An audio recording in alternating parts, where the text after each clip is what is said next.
Hey, and welcome to the Sauce and Gravy channel. This is Johnny Mac, the Gravy Guy. Get ready, I'm going to show you how to make a sauce Diable. It's an old school style sauce, it's a brown sauce, and it's an Espagnole sauce derivative. It's a universal sauce, so it goes pretty much well with anything, but obviously goes great with beef or fried pork or chicken. For your convenience, I'll put a list of the ingredients in the description section below. Let's make this sauce, shall we? Let's start off with 1/3 cup or 78 milliliters of white wine. I happen to be using a Chardonnay.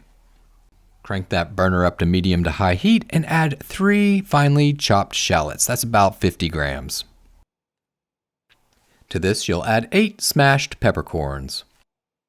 Give everything a quick stir and bring it to a simmer over medium to high heat. Once it starts to simmer, you can reduce your heat to medium to low and reduce the wine until it's just about all gone.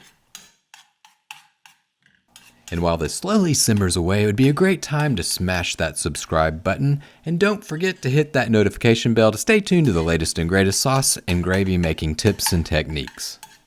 Once it looks like this, you're ready to move on to the next step, to add 1 cup or 250 milliliters of an Espagnole sauce or a thin brown sauce.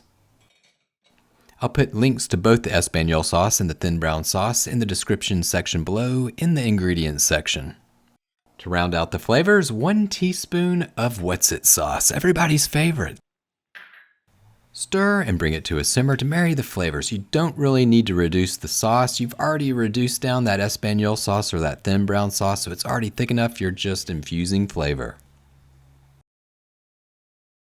Once it's well mixed, add 1/2 teaspoon of chopped parsley. Bring this to a light simmer and turn off the heat.